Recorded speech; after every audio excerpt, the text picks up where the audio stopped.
welcome back. Today I'm going to show you another game of chess. I'm just going to put it nice so you can see it slightly nicer. It should be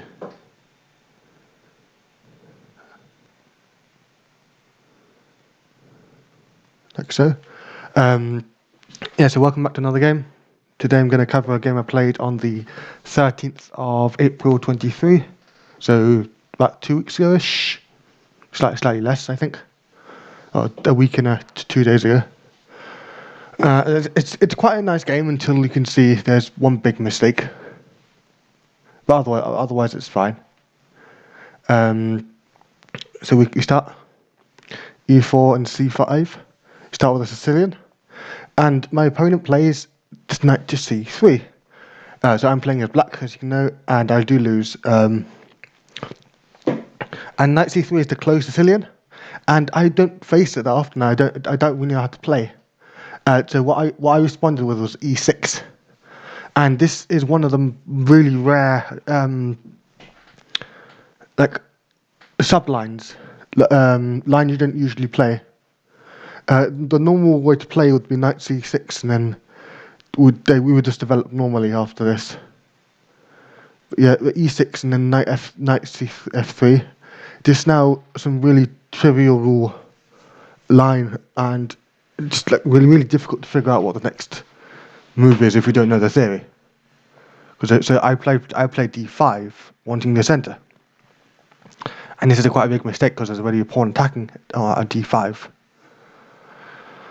And I thought maybe just get some center, and then I can develop this bishop somewhere. I don't know. And the computer recommends a6, and then just white gets the center, trade off like a normal Sicilian, d6, and then bishop e3. And you can see white has a very similar, I think, or maybe it's actually the same structure as a dragon, or very similar structure to a dragon. And white has some, and black has some pawns out. So now white's going to be better in development, so white's slightly better. But it's not very much, because black's actually quite solid, because while the bishop can't really get out on the long diagonal, well, maybe you can if you get to it, as like a dragon. The king is safe, apart from this diagonal, of course. But then, white's not going to go there. D5 I play, and e takes d5, e takes d5, and now you can see the kings can see each other, which is kind of odd. d4, and I considered playing queen to e7, attacking the king, but I thought no, bishop would just block out on e2, and then white would castle, and it actually helps white with this check, so that's why I didn't play it, and it would also block my bishop, and so I didn't have to get my bishop up. And what's quite interesting is that this check, which you'll see later in the game, is actually better to be played now, just because it's a lot more active now than in the middle of the game. d4 is played, and now of course I could take, but then I did just take back, and I didn't want any development really. Knight f6, it's quite a bad move because it allows this pin, this relative pin. This is the sideline. That's the word. But it's knight f6 allows this relative pin. I should have played c4, blocking this check. But after b3, you have to be careful. Some ideas like bishop to e3, bishop to e6, blocking this check, and also protecting a pawn if they were traded off, is possible. But the computer suggests knight f6. And after trades and bishop to b4, it's actually quite equal, because of this absolute pin. So it's quite nice. But I should have gone like that. After knight f6, which is a mistake, there's bishop to b5 check. And now here's an important moment in the game. What do you block with? Well, you can block with the knight. You can block with the knight. You can block with the bishop. You can block with the queen. You can move the king. So you have 5 different ideas. And you can also block with this knight. 6 different ideas. We could go through and examine them. I'm going to show you the best 3, I think. the computer even agrees with me. So actually, blocking with this knight isn't advised because you undevelop the knight, putting an absolute pin in yourself, and stopping this bishop from developing. So it's very very hard to block with a knight. Moving the king, you just you just lose castling rights. You don't want to do that. Blocking with the queen, you can see why that's a mistake. Bishop takes. You lost the queen. Well done. You both take gambits. But yeah, so I play knight b to d7, and it's a mistake. Why? Why is this a mistake? Well, as the first, I pointed out that this line here is now blocked, so now my bishop can't get out, and this pawn is now under attack. However, you can't take it first because then I'll take back, and then you lose a knight, and open up my queen, which isn't what white wants. So if I were to play knight c6, bishop takes c6, b takes c6, castles, and then would just keep developing, and it will end up in a game like this. This is actually drawn or very close to being drawn, but it's not not played. If bishop here, then bishop takes, of course, knight takes, and you're thinking of losing the pawn, but you're not going to lose the pawn because of this. Unpinning yourself, but then you might lose the pawn, and so the idea behind this pin is you're wanting to induce a weakness from black, and if black ever plays bishop to e7, then black's lost the tempo. You can then take the pawn, and possibly black could take back with the knight, but then yeah, it's very difficult to really decide what to play in this case.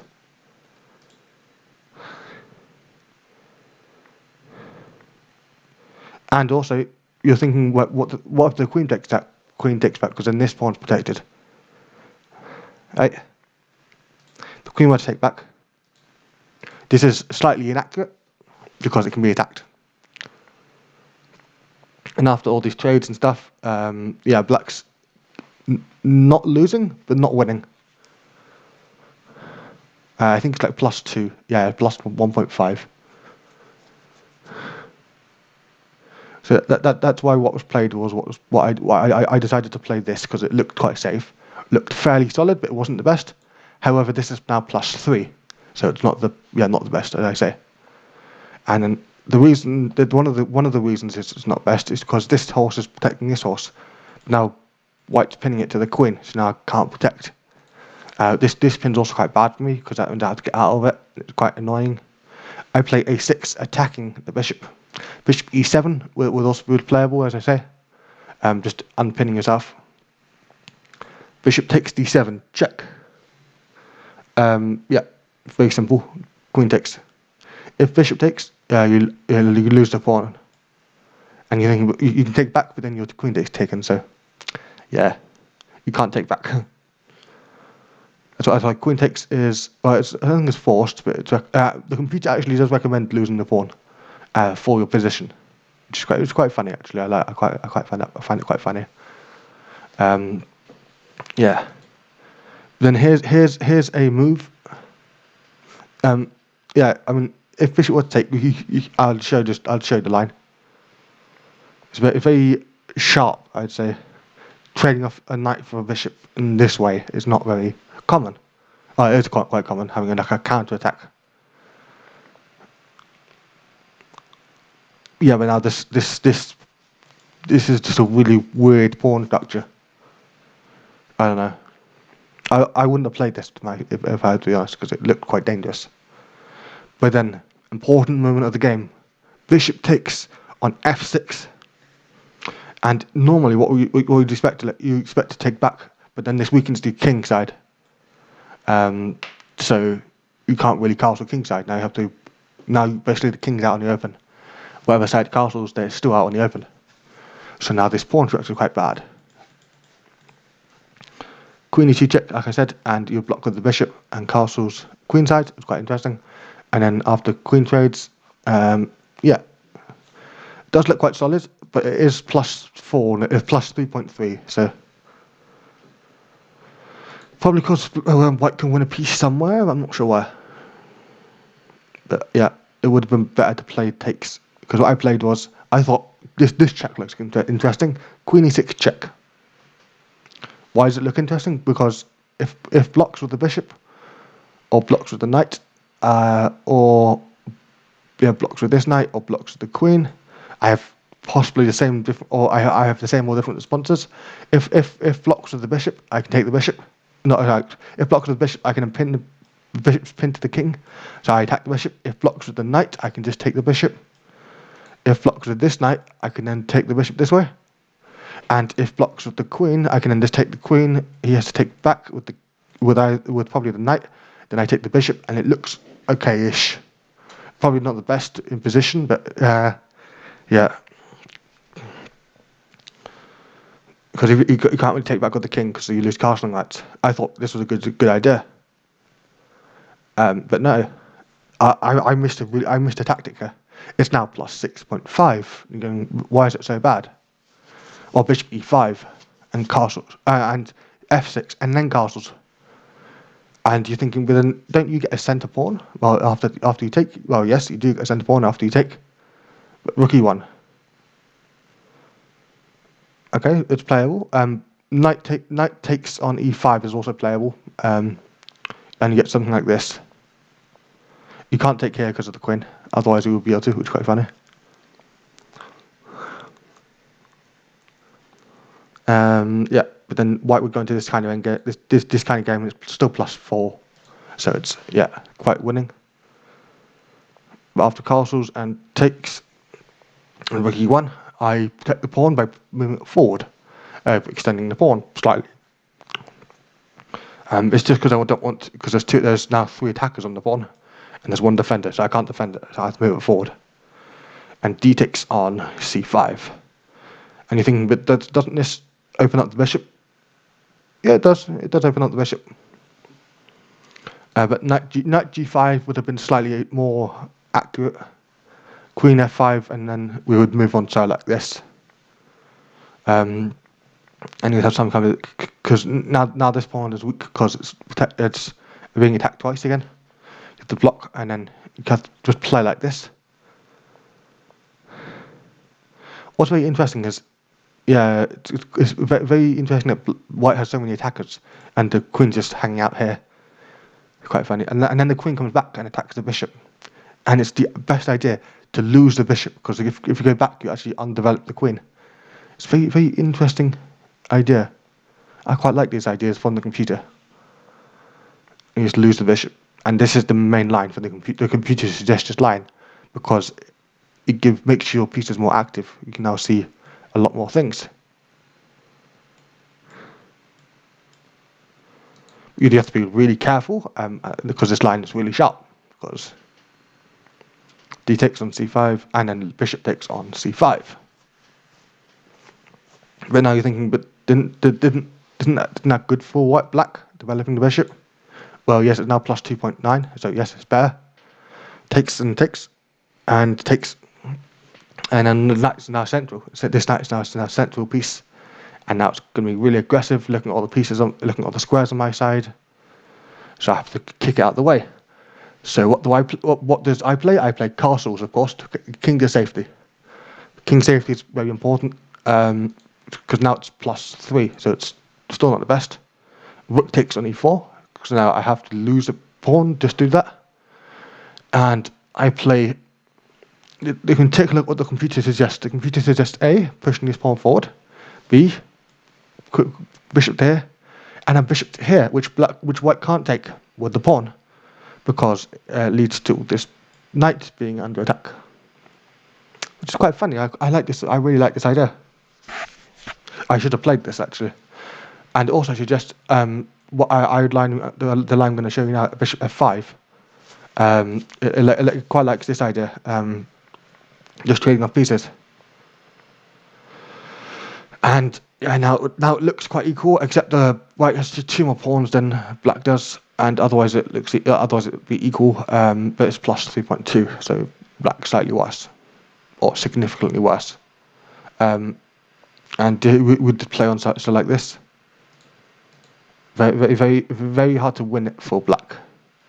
But guess what I play? I play not the top computer move, not the second top, but one of the most worst moves in the position, attacking the knight.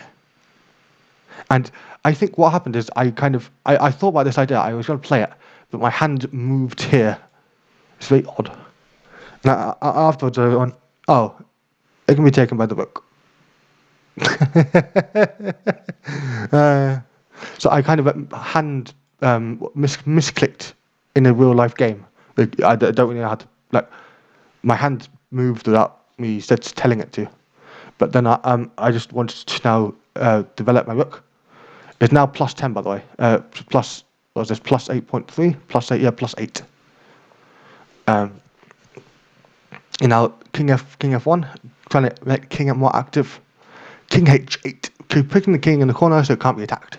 Makes sense, but it doesn't really because it's the end game. You want the king to be active. And rook E1. And now I take. And king takes. And what's very interesting is if knight takes, can you find the winning strategy? Or it's quite easy. Just look for checks. Check, of course. Check. Again. Block it to check. Check again. In the corner. And it's checkmate. It's very interesting. Mate in 4. If white had taken with the knight, it would have been mate in 4. You can't. This is like unstoppable now. Which is quite funny. So the king had to take, and then I check. And we dance around a little bit. C4, B5, attacking it. Attacking the knight, defending the knight, attacking the defender of the knight, defending the defender of the knight, taking and taking. And now this line's open up, so I want the line. It's actually better to play king to G8, just because it's makes the king more active. This is playable. Knight to G5, and bishop to rook to B2. And the idea is to cut the king off from it's defending its pieces. But I'm losing anyway, so it doesn't really matter. Bishop A7 is also is actually the best computer move. For some reason, I don't understand why this is the best computer move, but apparently it likes this move, or it did like this move when I. Yeah, it's now one of the top ones. One of the top lines is quite funny, but it also likes this check as well.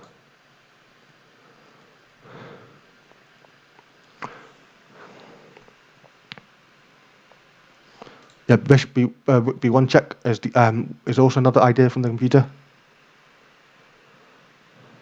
Let me just readjust the screen quickly.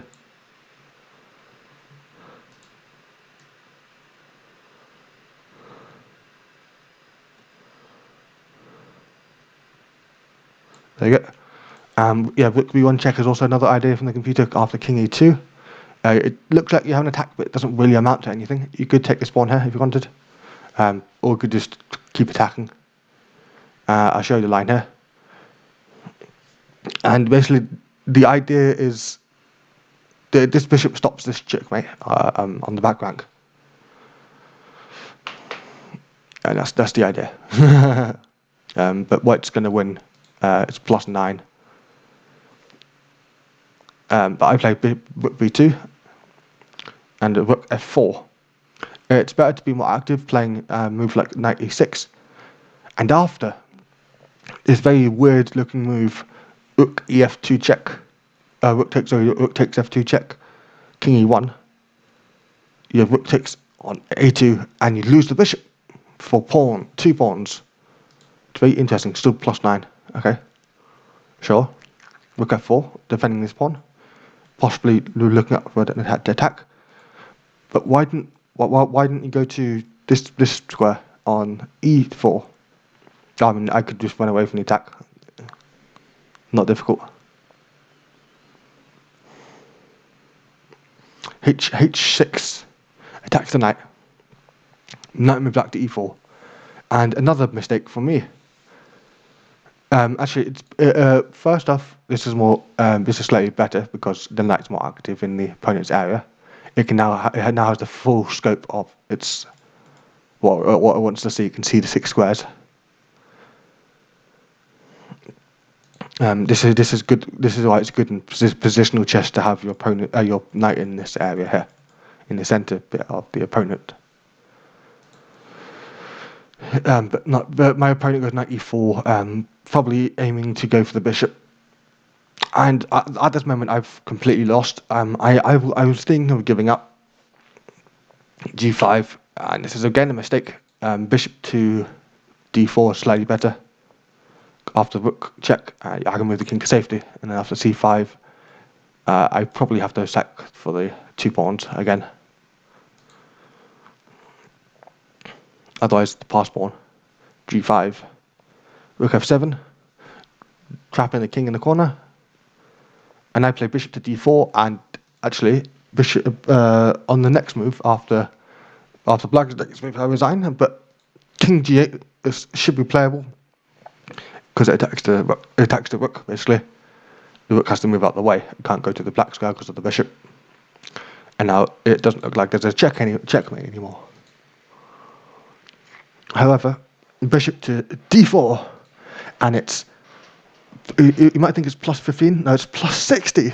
Well, plus 58.2. And now there's a checkmate. After the opponent's next move, knight d to f6. And the idea, you don't move this knight because it's protecting this pawn here, of course. So you move this knight, and it's mate in 11. And I want you to find the mate in 11 if you want to. I don't care if you don't. But here it is. The mate in 11. So first off, I have to give a check. I lose the rook. I lose the bishop. We trade the bishop off. And then since the king's stuck in the corner here, because now this rook's protecting the knight, nothing can happen. This pawn's now going to come down the board. These pawns can't advance because of these pawns. And yeah, it's very important, this move h4, to stop the trade, because otherwise this will be losing for white. But now black can't do anything to stop the pass pawn. There's check, and there's checkmate, and it's very well played. So after knight to d4, I resign. I'm down on the clock anyway. I only had like 2 minutes left. Because I quite like the idea of thirds, which you split the game into 3 pieces, the middle, the opening, and the end game, and then you give a third of your time for each one. It's quite nice. Yeah, but thanks for taking a look at this game, guys. Quite a lot of things to take away. Defend properly. Don't just haphazardly push pawns, move pieces around.